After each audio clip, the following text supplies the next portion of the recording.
इस देश के एक महान वैज्ञानिक सह आईआईटी कानपुर के प्रोफेसर 111 दिनों तक भूख हड़ताल पे बैठे रहते हैं। ना तो किसी सरकार ने उनकी सुधि लेती है, ना किसी बड़े मीडिया चैनल ने उनको कवरेज करता है। 111 दिन के बाद उनकी दुखद मौत हो जाती है अनशन पे।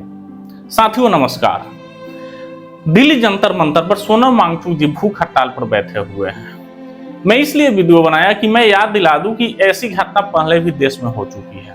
जंतर मंतर पर सोनम वांगचुक जी कॉकरोच जनता पार्टी अभिजीत दीपके के साथ में और देश के लाखों युवा छात्र छात्राएं जंतर मंतर पर धरना प्रदर्शन कर रहे हैं। उसमें कुछ छात्र छात्राएं के साथ साथ सोनम वांगचुक जी भी भूख हड़ताल पर बैठे हुए हैं। साथियों, उनके 5 दिन भूख हड़ताल का हो गया है, किसी ने भी उनकी सुधि तक लेने नहीं आया है। कॉकरोच जनता पार्टी का मांग है कि धर्मेंद्र प्रधान शिक्षा मंत्री अपने पद से इस्तीफा दे, क्योंकि वो एक भी परीक्षा देश में सफलतापूर्वक सही से नहीं करा पा रहे हैं। शिक्षा एग्जाम बार बार लीक हो रहा है, शिक्षा व्यवस्था पूरी तरह से ध्वस्त हो चुका है। साथियों, मैं चलता हूं थोड़ा पीछे। सोनम वांगचुक जी हड़ताल पे बैठे हैं, धरना प्रदर्शन पे, भूख हड़ताल पे बैठे हुए हैं।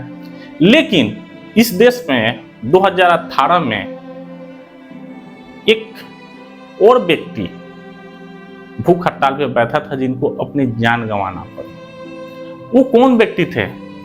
देश के 90% लोगों को यह भी पता नहीं है कि हमारे लिए एक महान वैज्ञानिक, कानपुर आईआईटी के प्रोफेसर जीडी अग्रवाल साहब अपनी जान की आहुति दे देते हैं, लेकिन हम लोग को पता तक भी नहीं चलता है।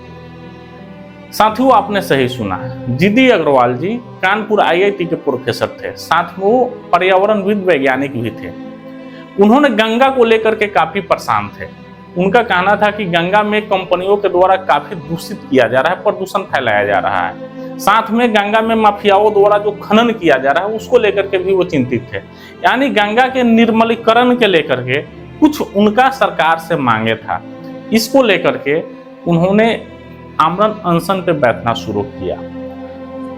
1 दिन, 2 दिन, 5 दिन, 10 दिन, 20 दिन, 25 दिन, 50 दिन नहीं, 100 दिन नहीं साथियों, जब 110 दिन वो अनशन पे बैठे रहते हैं, कोई उनकी सुधि तक नहीं लेने आता है, तब वो दुखी होकर के जल ग्रहण का भी त्याग कर देता है, यानी वो पानी पीना भी छोड़ देते हैं।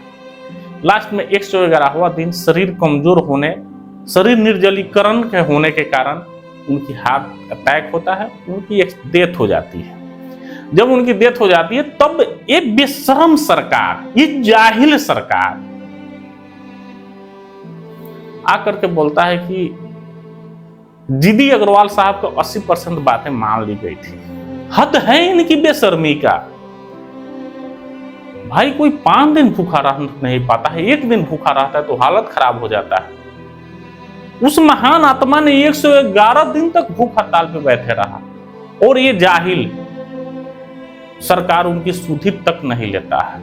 मुझे चिंता इस बात की है साथियों कि कहीं ये घटना फिर सोनम वांगचुक जी के साथ में भी ना हो जाए, क्योंकि इस सरकार की चमड़ी जो है ना इतनी मोटी है, इतनी मोटी है। गेंदा तो आप लोग देखे होंगे ना, गेंदा से ज्यादा मोटी चमड़ी है इस सरकार की। इस सरकार के पास ना शर्म है, ना हया है, कुछ भी नहीं है। इस सरकार को जरा भी शर्म नहीं आ रहा है कि इस एग्जाम के कैंसिल होने की वजह से 20 छात्र छात्राओं ने आत्महत्या कर लिया है, लेकिन ये कुर्सी छोड़ने को तैयार नहीं है। धर्मेंद्र प्रधान इस्तीफा देने को तैयार नहीं है। भाई साहब, जब तुमसे कुर्सी नहीं संभल पा रही है तो क्यों चिपक के बैठे हुए? कुर्सी किसी के बपौती तो है नहीं, ये लोकतंत्र है। तुमसे कुर्सी नहीं संभल रहा है, छोड़ दो, कोई दूसरा आएगा जो चला पाएगा, वो बैठेगा कुर्सी पे।